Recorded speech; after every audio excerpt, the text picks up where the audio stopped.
அப்புறமேட்டு அம்மைமார்களோடு பேசுகிறார். வந்த அம்மைமார்கள் இவ்வளவு தர்க்கத்துல நிற்கிறாங்க, அதாவது சண்டையிடுறாங்க. சாதாரணப்பட்ட வயதல்ல, நம்மளை போல ஒரு குறிப்பிட்ட ஒரு 60, 50, 70 அப்படிப்பட்ட வயசெல்லாம் கிடையாது.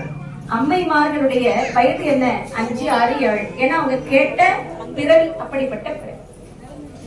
அப்படி அவர்கள் வந்து நின்று ஐயாவோடு ஒரு சண்டை மோதல்ல ஆரம்பமாகுது. கல்லைன்னு சொன்னாங்க ஐயா, அவங்களே என்ன ஐயா கள்ளின்னு சொன்னாங்க. உங்க பத்தி தெரியாத, நீ அன்னைக்கு வெண்ணையை திருடி உண்ட கள்ளம் தானே, ஆட்டை களவாண்டு போன கள்ளம் தானே, இது மட்டுமா பண்ணீர், புட்டு கலந்து போய் பிறப்பணி பட்டீர மன்னன் கையால என்றெல்லாம் பேசினார்கள். ஆனால் இது எல்லாம் நடந்த உண்மை. ஆனால் எதற்காக அடிபட்டார், எதற்காக வெண்ணெய் உண்டார் என்பது என்ன காரணத்தோடு நடந்த காரணம். ஒவ்வொரு யுக தர்மத்தின் பிரகாரம் எம்பெருமான் நடத்திய திருவிளையாடல். அதை இந்த சபை அறியும்படியாக அங்கு வந்திருக்கக்கூடிய மக்கள் எல்லாம் உணர்ந்து கொண்டார். நம்முடைய தகப்பன் நாராயணம், நம்முடைய தாய் சப்த கன்னிமார்களாகிய தெய்வ மாதர்களே. சரி, கடைசியில ஐயாவும் ஒரு சமாதானத்துக்கு வந்துட்டார். நீ போயிட்டு நாளைக்கு வாங்கோ, உங்களை நான் திருமணம் செய்கிறேன் அப்படின்னு ஐயா வழி அனுப்பினா.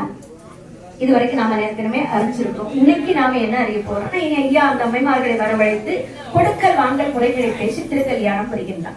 கொடுக்கல் வாங்கினா தெரியும் இல்லையா, கல்யாணம் வீடு ஒரு நிச்சயம் ஆகிறதுக்கு முன்னதாக பேசுவாங்க இல்லையா, அது போன்று ஒரு மனுமுறை கொண்ட முறைப்படி. இப்படியாக அந்த எம்பெருமான் சொன்ன உடனே போனார்கள். அடுத்த நாள் ஐயா நியமித்த பிரகாரம் அந்த தெய்வ மாதர்கள் 7 பேரும் வந்து நிற்கிறார்கள். அதற்கு முன்பதாக ஐயா ஏற்பாடு பண்ணணும் இல்லையா. அதுக்கு முன்ன ஐயா என்ன பண்றாரு, வருணன், வாயு மற்றும் உள்ள தெய்வங்கள், சரஸ்வதி, பகவதி, சிவம், பிரம்மன் எல்லா தெய்வங்களுக்கும் என்ன செய்கிறார், திருமண சீட்டு எழுதி அனுப்புகிறார். மன்றுபோல் நாராயணருக்கும் தெய்வ கன்னியருக்கும் திருமணமா பாருங்க, இதான் திருமண சீட்டு. அதுபோல அவர்களும் அதை கொண்டு என்ன செய்யறாங்க, அந்த திருமணத்துக்கு வர்றாங்க. அப்ப அவர்கள் வந்தவர்கள் சும்மா இல்ல, தெய்வலோக பந்தல், ஒரு விண்ணுலக பந்தல் வைக்கிறாங்க. இது வந்து நம்முடைய கண்களுக்கு அருவநிலை இல்ல, தெய்வ சூட்சத்துல நடக்குது. ஆனா ஒரு மனமுறை போல பூலோகத்துல நடக்கக்கூடிய முறையை இனி தொடர்ந்து சொல்ற. வந்த தெய்வங்கள் எல்லோரும் அங்க ஒவ்வொரு காரியத்தை என்ன செய்யறாங்க.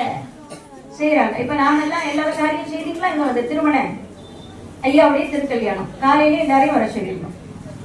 எங்க ஒரு பக்கம்லாம் என்ன செய்வாங்க, பூ தொடுக்கிற ஒரு ஆடு, பலகாரத்துக்கு ஒரு ஆடு, இலை வெட்டுறதுக்கு ஒரு ஆடு, அதெல்லாம் ஆடு வச்சு பண்ண மாட்டாங்க. எல்லாமே யாருதான், மக்கள் நின்று பண்ணணும். தன்னுடைய அப்பனுடைய திருநாள், உங்க வீட்டுல சொந்த அக்கா மகளுக்கோ இல்ல பெரியப்பா பிள்ளைக்கோ இல்லைன்னா அத்தா மகளுக்கோ கல்யாணம் சொன்னா நம்ம சும்மா இருப்போமா, போய் நின்று பண்ணுவோம். தலைகீழ இருப்போமா இல்லையா, எங்க போறோம். இப்போ சொந்த பெரியப்பாவே தூரத்து சொன்னாங்க, இவனா அவருக்கு கர்நாடகால இருக்காரு, கல்யாணம் இன்னைக்கு காலையில தான் வந்திருக்காரு. சொந்த சித்தப்பாவே தூரத்து சொந்தமாயிட்டு இருந்தாலும் திருமணம் என்றால் எல்லோரும் சேர்ந்து நின்று நடக்குவதுதான் என்னது சிறப்பு. அதுபோல ஐயா நாராயணருக்கும் தெய்வ கன்னியருக்கும் திருமணம் என்ற உடனே தேவலோக பந்தல் அமைத்தார்கள். வானத்திலே நம்மானம் முளைந்திருக்கின்றது. மரமாறி சரமாறி மாணவர்கள் தூங்கின்றார்கள். பிரம்மதேவன் வேத மந்திரங்களை, முகூர்த்த மந்திரங்களை சொல்லிக் கொண்டிருக்கிறார். பெண்கள் எல்லாம், தெய்வ கன்னியர்கள் எல்லாம் புறவையிட்டு மகிழ்கின்றார்கள். நாரிமார் புறவையிட, யார்தான் புறவப்படணும், பெண்கள் தான் புறவப்படும். அதனால திருக்கல்யாணம் நடக்கிற போது அத்தனை பெண்மணிகள் என்ன செய்யணும், புறவை மங்கள வாத்தியம் இசைக்கணும். ஏன்னா இறைவன் ஒரு வாத்தியமே இல்லாம நம்ம உடம்புலயே ஒரு வாத்தியத்தை தந்திருக்கிறார், அது நாக்கு இல்லையா. அதை வச்சு என்ன செய்யணும், அந்த மங்களத்தை இசைக்கணும். ஏன்னா அந்த மங்களத்துக்கு யமனை விரட்டக்கூடிய ஒரு சிறப்பு குணம் உண்டுன்னு சொல்லுவாங்க.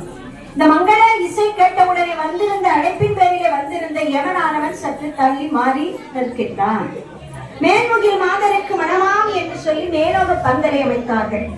பந்தலுக்கு நவநாதி காலதாக பக்கம் 15 மழை வரப்பதாக சொந்தமுள்ள சந்தமுடன் மேல் கட்டி அலங்கரித்து சமயத்தை அங்கே சாருவேல் வேந்து, அதாவது 9 கிரகங்களே பல்ல கால்களா வைக்கிறாங்க.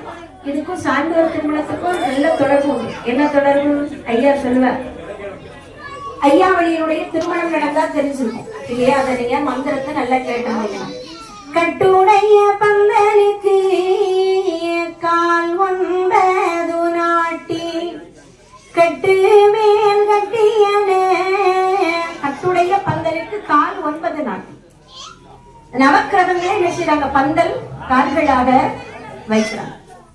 அங்கும் 15 இங்கும் 15 பக்கங்கள் வழி பரப்பி வேதங்களை மேல் கட்டி வைத்து அலங்கரித்து ஒரு அற்புதமான ஒரு விண்ணுலக பந்தல் அமைத்து விளக்காக சூரியனை வைக்கிறாங்க. அலங்கிருதமாக வானக்காயின்னு சொல்லக்கூடிய மின்மணி பூச்சி போல நட்சத்திரங்களுக்கு அற்புதமான ஒரு விண்ணுலக பந்து. ஒரு திருமணம், ஒரு மங்களம் நடக்கிறதுன்னு சொன்னா அதுக்கு யாரு வேணும்? முக்கியமா